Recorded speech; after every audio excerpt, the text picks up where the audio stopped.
VIP voice இன் police. இது police பொதுமக்கள் நல்லுறவுக்கான குரல். அனைவருக்கும் வாய்ஸ் இன் போலீஸ் உங்கள் விஐபியின் வணக்கங்கள். அப்புறம் நம்முடைய முந்தைய பதிவில் ஏற்கனவே சொன்னதுபடி நம்முடைய காவல்துறை டிஜிபி திரு ஏகே விஸ்வநாதன் ஐபிஎஸ் அவங்க கடந்த 31/7/2024 பணி ஓய்வு பெற்றிருந்தாங்க. நம்மளுடைய முந்தைய பதிவிலேயே அவருக்கு மிகச்சிறந்த பாராட்டுதல்கள் வாழ்த்துக்கள் தெரிவித்திருந்தோம். அன்றைக்கு அவருக்கு கொடுத்த அந்த ஃபேர்வெல் அதனுடைய ஏற்புரை அவர் தெரிவித்ததில் ரொம்ப ஹைலைட்டான விஷயம். அவர் அதில் சொல்லுவார், இன்று கடைசியாக இந்த காக்கி சீருடை அணியும் போது என் கண்கள் கலங்கின. அடுத்த பிறவி என்று ஒன்று இருந்தால் அதிலும் நான் காவல்துறையிலேயே பணிபுரியும் வாய்ப்பை இறைவன் எனக்கு கொடுக்க வேண்டும் என்ற வேண்டுதலே எனக்கு உண்டு என்பதை தெரிவித்துக் கொண்டு, இன்றுதான் இந்த காக்கி உடை அணியும் கடைசி நாள் என்று நினைக்கும் போது கண்கள் கலங்குகின்றன அப்படின்னாரு. உண்மையிலேயே அது ரொம்ப நெகிழ்ச்சியான ஒரு தருணமாக சொன்னார். அதே மாதிரி அடுத்த ஜென்மம் என்று இருந்தால் மீண்டும் காவல் உடையவே அணிய விரும்புகிறேன், அதுதான் இறைவன்கிட்ட கேட்பேன், நான் போலீஸ் பணி தான் எனக்கு வேணும் அப்படின்னாரு. அந்த காவல்துறையை எவ்வளோ பெருமையாக நினச்சிருந்தா, எந்த அளவுக்கு உன்னதமாக நினச்சிருந்தா அவருடைய இதயத்தின் ஆழத்திலிருந்து இந்த வார்த்தை வரும்ன்றதை பார்த்துக்குங்க. அது இந்த காவல்துறை மீது 1000 விமர்சனங்கள் இருக்கலாம், ஆனால் அதெல்லாம் வேறு விஷயம். 1000 விமர்சனம் இருக்கலாம், கடுமையான கோபதாபங்கள் இருக்கலாம், அது எல்லாம் இருக்கலாம். ஆனாலும் இந்த காவல்துறைக்குன்னு, இந்த காவல்துறை இந்த காக்கி யூனிஃபார்முக்குன்னு ஒரு தனி கிளாமர். இந்த கிளாமர் எல்லாரையும் ஈர்த்துறோம். திரை நட்சத்திரங்கள் பார்த்துக்குங்க. இப்போ நார்மலாக காவல்துறைக்கு 170 சென்டிமீட்டர் உயரம். ஆனால் நம்ம குறிப்பிட்ட எந்த நடிகரையும் சொல்லலை, அந்த ஹைட்டிலேயே அன்ஃபிட்டாக இருக்கக்கூடிய எல்லா முன்னணி நடிகர்களுமே எப்படியாச்சும் காவல்துறை அதிகாரி வேஷம் எடுப்பாங்க.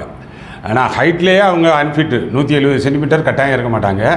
ஆனால் அதிலேயே அந்த அன்ஃபிட்டாக இருந்தாலும் அந்த காவல்துறை காக்கி யூனிஃபார்ம் கொடுக்கக்கூடிய அந்த கிளாமர், அதுதான் ரசிகர்கள் மத்தியில் ஒரு மிகப்பெரிய வரவேற்பை பெறும் அப்படின்றது அவங்களுக்கும் தெரியும். அது ஒரிஜினலாக இயற்கையாக அந்த போட கிடைக்கிறது ஒரு பெரிய வரம். இவர் அதனை சொல்லும் பொழுது கூடுதலாக அந்த காவல்துறை பணியில் இருப்பவர்கள், ஏற்கனவே அந்த பணியில் இருந்தவர்கள், அந்த பணிக்காக காத்து கொண்டிருப்பவர்கள், அந்த பணியில் சேரணும் அப்படின்றத ஒரு லட்சிய கனவாக சுமந்து கொண்டிருப்பவர்கள் எல்லாரையுமே அது ஒரு பெருமைப்படுத்தக்கூடிய ஒரு கம்பீரமிக்க வார்த்தை. அந்த வகையில் மீண்டும் அவருக்கு நம்மளுடைய மனப்பூர்வமான வாழ்த்துக்கள், பாராட்டுதல்கள். இதே பெருமையோடும் கம்பீரத்தோடும் இந்த ஓய்வு பெற்ற காவல்துறை நலச்சங்கம் எல்லா மாவட்டத்திலையும் இருக்குது பார்த்தீங்களா, அவங்களுக்கான ஒரு சின்ன வேண்டுகோள். இந்த இவர் போட்டிருக்க பாருங்கள், இவர் நம்மளுடைய நண்பர் தான், இன்ஸ்பெக்டராக இருந்து ரிட்டையர்ட் ஆனவர் மிஸ்டர் பிரபாகர், சிவகங்கை மாவட்டம். இவருடைய அந்த சிவகங்கை மாவட்டத்தினுடைய அந்த காவலர் நல சங்கம், district retired police welfare association Sivaganga ஒரு கட்டுமணி ஒன்று நடந்துக்கிட்டு இருக்குது. இவருடைய தனிப்பட்ட செல்வாக்கு, ஆனால் அவர் அந்த ஏரியாவில் வேலை பார்த்ததுனால அவர் அந்த மாண்புமிகு அமைச்சர் திரு பெரியப்பன் அவர்களை பார்த்து அதற்கான ஒரு கணிசமான ஒரு தொகை நிதியை வாங்கியிருக்கிறார். ஆனால் அது போட்டு விட்டுருக்கேன் பாருங்கள். இது ஒரு எதுக்குன்னா எல்லாருக்கும் ஒரு முன்மாதிரியாக இருக்கட்டும் அப்படின்றதுக்காக. இது நம்ம எல்லா மாவட்டத்திலையும் செய்யலாம். எல்லா மாவட்டத்திலும் போலீஸ் வேலை பார்த்துருக்கேன். எல்லா மாவட்டத்தினுடைய காவல்துறை சங்கத்தில் பார்த்தீங்கன்னா ஓய்வு பெற்ற டிஎஸ்பி, எஸ்பி வரைக்கும், ஏடிஎஸ்பி வரைக்கும் இருக்கீங்க. அதனால் தனிப்பட்ட செல்வாக்கு இருக்கும் நம்ம வேலை பார்த்த காலத்தில் இருக்கக்கூடியது. இந்த முன்னாள் இந்நாள் அமைச்சர்கள்ட்ட ஒரு நல்ல நெருக்கமான ஒரு பாராட்டுதல்கள் இருக்கும். தொழிலதிபர்கிட்ட நல்ல ஒரு அறிமுகம் இருக்கும். இது தனிப்பட்ட ஆதாயத்துக்காக எதுவும் கேட்கல, அவங்களுக்கே நல்லா தெரியும். சங்கம் சார்பாக ஒரு 10 பேர் போய் கேட்டிங்கன்னு வைங்க, எல்லா இதுலேயும் முதல்ல சங்கத்துக்கு அந்தந்த எஸ்பியை பார்த்து ஓரளவுக்கு பெரும்பாலான இடங்களில் இடம் வாங்கியிருக்கீங்க. ஆனால் அது இல்லை இடம் வாங்கியிருக்கீங்கன்னு நினைக்கிறேன். ஆல்மோஸ்ட் அது அந்த எல்லா மாவட்டத்துலேயும் இடம் இருக்குது சங்கத்துக்கு. ஆனால் அந்த இடத்துல சொந்தமாக ஒரு கட்டடம் கட்டணும்னா தான் கட்டடம் கட்டணும். தவிர இப்போ நீங்கள் அந்தந்த மாவட்டத்தில் இருக்கக்கூடிய அந்த செல்வாக்கு மிக்க ஆட்களை போய் பார்க்குறது, அதை பொறுத்தெல்லாம் பார்த்தோம்னா ரொம்ப குறைச்சி வச்சோம்னாலும் எல்லாமே கணக்கு தானே. ஆடிட் பண்ணிக்கலாம், நீங்கள் 10 பேர் சேர்ந்து பொதுவான ஒரு நோக்கம் தானே. 50 லட்சத்துலேருந்து 1 கோடி ரூபா வரைக்கும் கலெக்ட் பண்ணலாம். கலெக்ட் பண்ணிங்கன்னா இந்த சங்க கட்டிடத்தை ஒரு கல்யாண மகால் மாதிரி, ஒரு மினி கல்யாண மகால், ஒரு 200 பேர் கலந்துக்கிடக்கூடிய ஒரு கல்யாண மகால் கட்டி விடலாம். கல்யாண மகால் என்ட்ரன்ஸில் ஒரு 4 கடையை கட்டி விடலாம். இதெல்லாம் வந்து ஒரு ரெக்கரிங் இன்கம் கிடைக்கும். அதை ப்ராப்பராக மெயின்டைன் பண்ணுறதுக்கு நல்லாவே வந்து அந்த எப்பயுமே அது ஒரு சங்கமாக இருக்கட்டும், ஒரு அமைப்பாக இருக்கட்டும், ஒரு கட்சியாக இருக்கட்டும், எதாக இருந்தாலும் முதல்ல அதற்கு உரிய நிதி ஆதாரம் தான் அதனுடைய வலிமையை உறுதிப்படுத்தும். அந்த வகையில் பார்த்தோம்னா இப்போ நீங்கள் இப்போ எல்லாம் அந்த வெறுமனே வந்து அந்த ஃபண்டு கலெக்ட் பண்ணுறது, அந்த மாதத்துக்கு ஒருக்கா அந்த சமோசா டீ சாப்பிட்றது, இதுக்கு தான் சரியாக வரும். இந்த கட்சியும் இல்லை. ஓய்வு பெற்ற காவல்துறையினருக்கு என்னங்க கட்சி இருக்குது? அவங்களுக்கு எந்த கட்சியும் கிடையாது. நீங்கள் வந்து அதிமுக கொடுப்பாங்க, திமுக கொடுப்பாங்க, பிஜேபிலேயும் வந்து நல்ல இதாக இருக்கக்கூடியவர்கள் அவங்களும் கொடுப்பாங்க. அப்புறம் அந்த எம்எல்ஏ எம்பிஸு அந்த போட்டி போடுறதுக்காக அவங்க கொஞ்சம் ஆசைப்பட்டு இருக்காங்கல்ல. ஏன்னா இன்னும் வந்து ஒரு 20 மாதத்தில் தமிழ்நாட்டில் சட்டமாற்ற தேர்தல் வர இருக்குது. அப்போ வந்து எல்லா அமைப்பினரோடையும் ஒரு இணக்கமாக போகிறதுக்கு விரும்புவாங்க. குறிப்பாக காவல்துறையினர் ஒரு வகையான அவங்களோட இணக்கம் இருந்துச்சுன்னா அவர்களே ஒரு மறைமுகமான பிரச்சாரமாக போய்கிட்டே இருக்குன்றது எல்லாருக்கும் தெரியும்.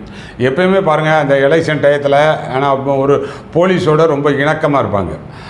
எதுக்குன்னா அவங்க வந்து போலீஸ் நேரடியாக போய் மைக் பிடிச்சி பிரச்சாரம் பண்ண மாட்டாங்க.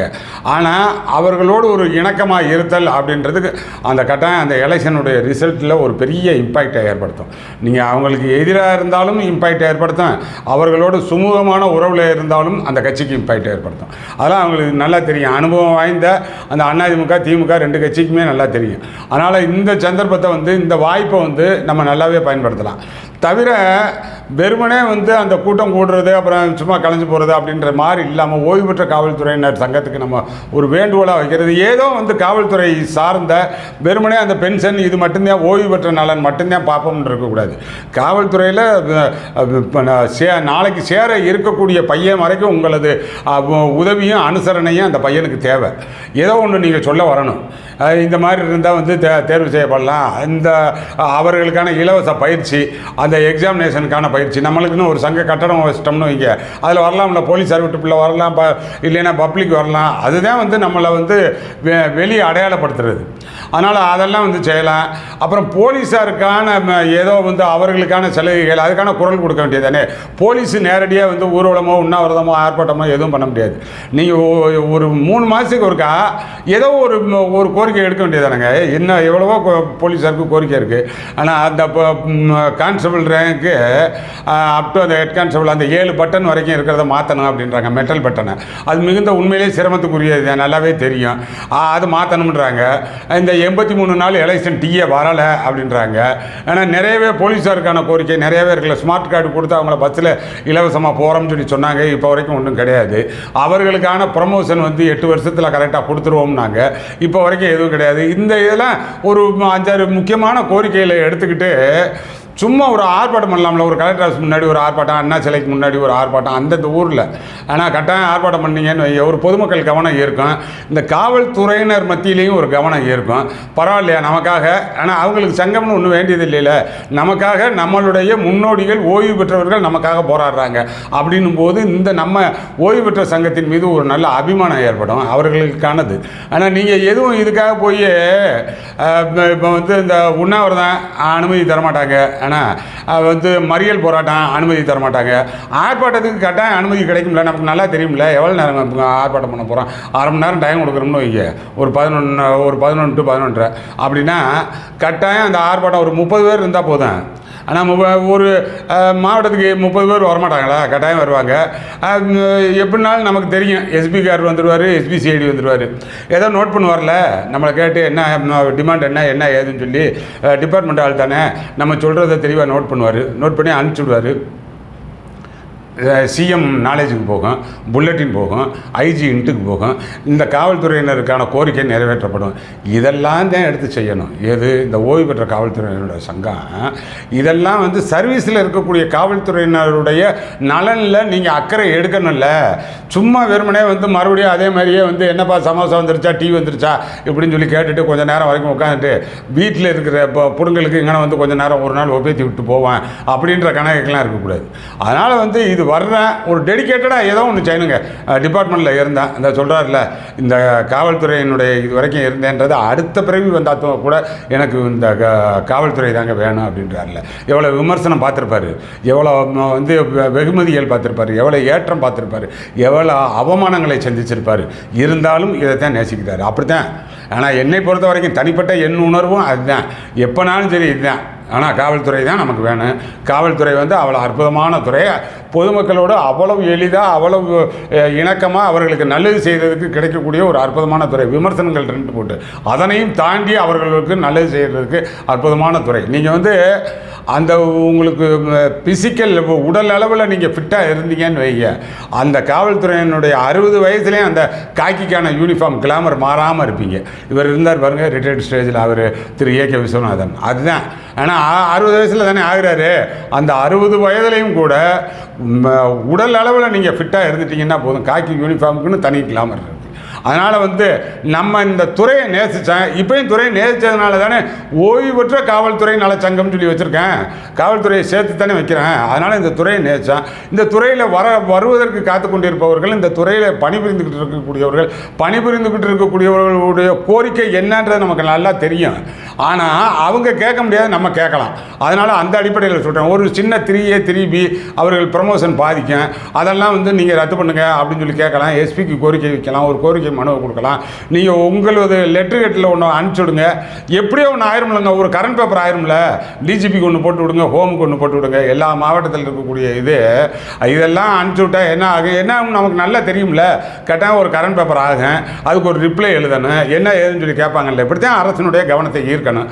அதனால் அந்த வகையில் நான் அந்த காவல்துறை ஓய்வு பெற்ற காவல்துறையினருக்கு சொல்லிக்கிறது, இப்போ நமக்கு 20 மாதம்தான் இருக்குது சட்டமன்ற தேர்தல் வர்றதுக்கு. இந்த நேரத்தில் அந்த ஓய்வு பெற்ற காவல்துறையில் இருக்கக்கூடிய அந்த ஆஃபீஸ் பேரர்ஸு, அந்த நிர்வாகிகள் கொஞ்சம் ஒரு முயற்சி எடுத்தீங்கன்னா எல்லா மாவட்டத்திலையுமே நமக்கு வந்து சொந்தமான ஒரு கட்டடம் இருக்கிறதுக்கு வாய்ப்பு இருக்குது. கொஞ்சம் கூடுதலாக நிதி கிடைக்கக்கூடிய மாவட்டங்களில் அந்த கட்டடத்தோடு, கல்யாண மண்டபத்தோடு கூடிய கட்டடமாக கிடைக்கிறதுக்கு வாய்ப்பு இருக்குது. ஒரு ரெகுலர் இன்கமுக்கு கிடைக்கிறது வாய்ப்பு இருக்குது.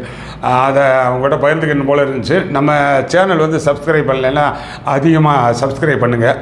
உங்களது கோரிக்கை, நீங்கள் சொல்ல ஆசைப்படக்கூடிய விஷயங்கள் அதை வந்து கமெண்ட்டில் பகிர்ந்துக்கங்க. அடுத்தடுத்த நல்ல பதிவுகளில் பார்ப்போம்.